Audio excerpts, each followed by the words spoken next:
একটু কাছে আসো না, একটু জড়ায় ধরো। এই তুমি সব কি বলছো? হ্যাঁ, রোজা রমজানের দিন কেউ এইসব কথা বলে? 5টা মিনিট সময় দাও, তুমি ঘড়ি ধরতে পারো না। আসো না। এ কি অবস্থা? তুমি এত বড় একটা দামড়া ছেলে হয়েছো, তুমি রোজা রাখোনি কেন? তোমার কি লজ্জা করে না? তোর বাপে কত শখ করে তোর নাম রাখছে রমজান মিয়া, অথচ তুই এই রোজার দিনে রোজা রাখিস না।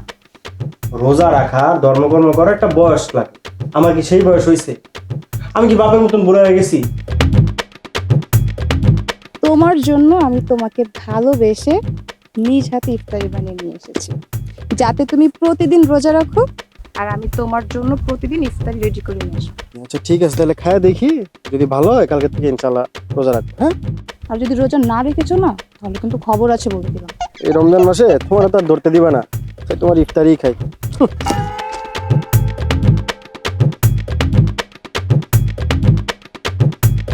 এই মেয়ে, আপনি জানেন এই টুপি পরা সুন্নত? প্রত্যেকটা মুহূর্ত আমার জন্য সব হচ্ছে।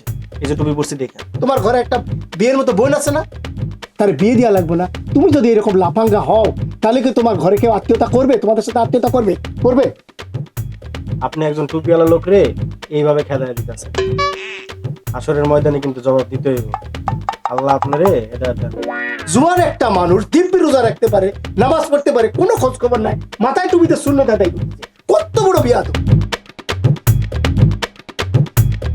তোমার ভাই নামাজ তো পড়েই না, আর কত ধরনের খারাপ কাজ যে করে বেড়ায় সেটা কি তুমি জানো? এখন তোমাকে যদি আমি বিয়ে করি তাহলে মানুষ আমাকে কি বলবে? সুতরাং ফাইনাল, তোমাকে আমি বিয়ে করতে পারবো না, ব্যাস। এতদিন প্রেম করে রোজার পরে বিয়ের প্রতিশ্রুতি দিয়ে এখন বলতেছো সম্পর্ক রাখবো না, বললেই হলো।